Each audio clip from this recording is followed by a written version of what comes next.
again, 26% down Bitcoin is from all-time highs. But the worrying thing is we are now approaching a critical pivot point. This is make or break, do or die. This is the moment that's going to characterize the rest of this year for Bitcoin. Will we bounce and recover to all-time highs and beyond? Or is this the moment we'll officially lose support and start heading down to what could be some really painful prices? Up until now, I've remained quite patient. I've said, guys, don't worry, we're in this consolidation pattern. Ultimately, this is a bullish consolidation pattern. But I always had the caveat that if we break down from this pattern, we need to get ourselves prepared for lower price points. And now is the time we need to start looking at that. But we need to start with something first, and that is that the majority of people, including myself, open their portfolio on their phone and they're looking at it. And the figure you're seeing, even if you have just Bitcoin in your portfolio, is down 26% from the figure you were seeing at the highs in March 2024, right? Just months ago. And obviously the majority of people, myself included, don't just have Bitcoin in their portfolio. You have a selection of altcoins. Some of you degens have crazy altcoins. And so when you're looking at your portfolio, maybe you're down 50%, maybe you're down 60%, maybe some of you watching this are down 80, 90%. You're going to be feeling it, right? You're going to be feeling that in this market. But you've got to understand, this is crypto.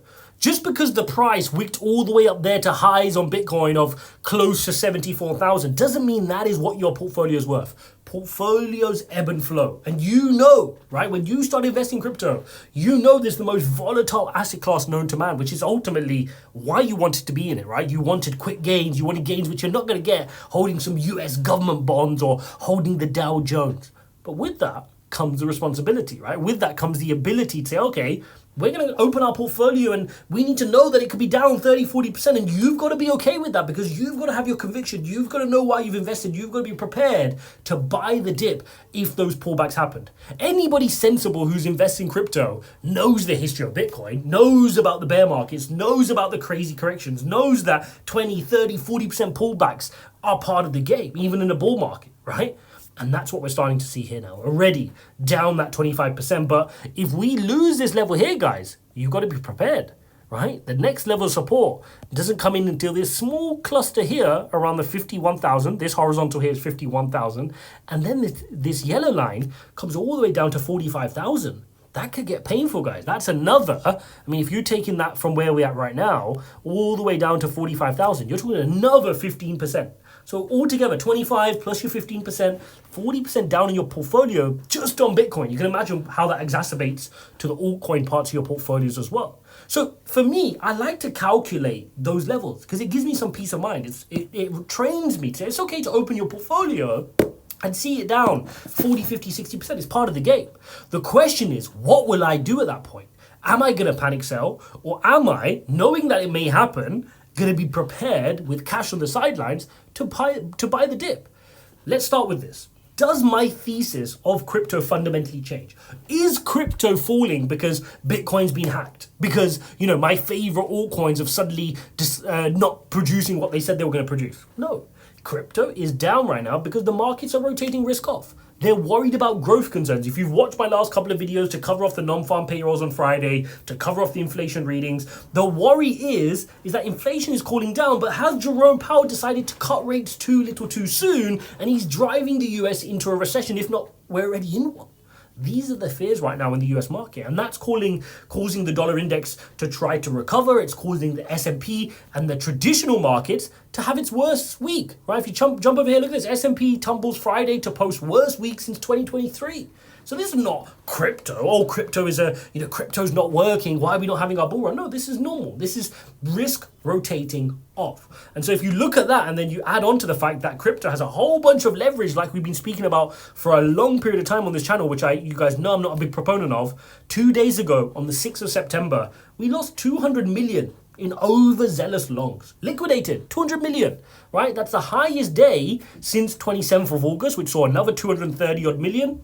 And if you go back to then August, 5th of August, you saw 600 million on the 5th of August, of course, to do with the Japanese yen trade rotating out. So there's a lot of liquidity in the system. There's a lot of leverage in the system. And so whenever you get a couple of % movement on Bitcoin, it creates this domino cascading effect where everybody gets wrecked. That's part of crypto. The reason you love it to the upside is the reason you hate it to the downside. You just have to get used to that if you want to trade and invest in crypto. That's just part of the game. So for me, right now, yes, it hurts to open your portfolio and see it in red when you were seeing a certain, figure in March and you're like, yeah, I'm going to spend that, I'm going to do this, I'm going to invest in this, I'm doing all right. And then suddenly, boom, it's down 30, 40%, if not more. That hurts. But that's part of investing in crypto. You've got to be okay with it. And the way I will train myself to do that is don't look at the dollar value. Don't look at the dollar value of your portfolio. It's the biggest mistake you can make. Because think about it. You're investing in crypto because you don't believe in fiat currency, right? You believe fiat currency is collapsing.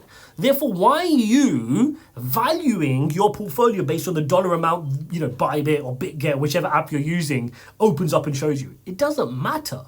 What you need to focus on is how many Bitcoin do you have? Do you have one whole Bitcoin? How many ETH do you have? How many, of your favorite coin, whether it's Cardano, Solana, anything, how many of those coins do you have? Because ultimately, that is the asset you have, right? And that's not changed. That's not changed since March. Hopefully, you've been only adding more.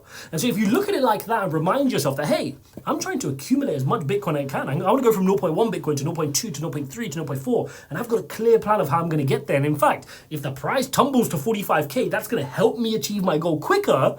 Then that's going to hold you in good stead, because ultimately, if your thesis is that fiat currency is getting worse and worse and keeps, has inflationary pressures and keeps getting devalued over time, then you just want to be building out your crypto position. And if the price falls lower, that helps you with your mission. And that's how I love to look at it. If we move to the upside, gray, I'm kind of happy because the dollar amount of my portfolio is going up and I feel good and have this positive reinforcement that my portfolio is green. But really, you're going to be annoyed when the price goes up. Like if now the positive scenario plays out, which by the way, we're still in this pattern, right? Don't rule this pattern out. We've bounced from the bottom of this trend line a good couple of times. It's a very strong trend line. 1 here, 2, 3, 4, big wick down and held it, 5, and now 6.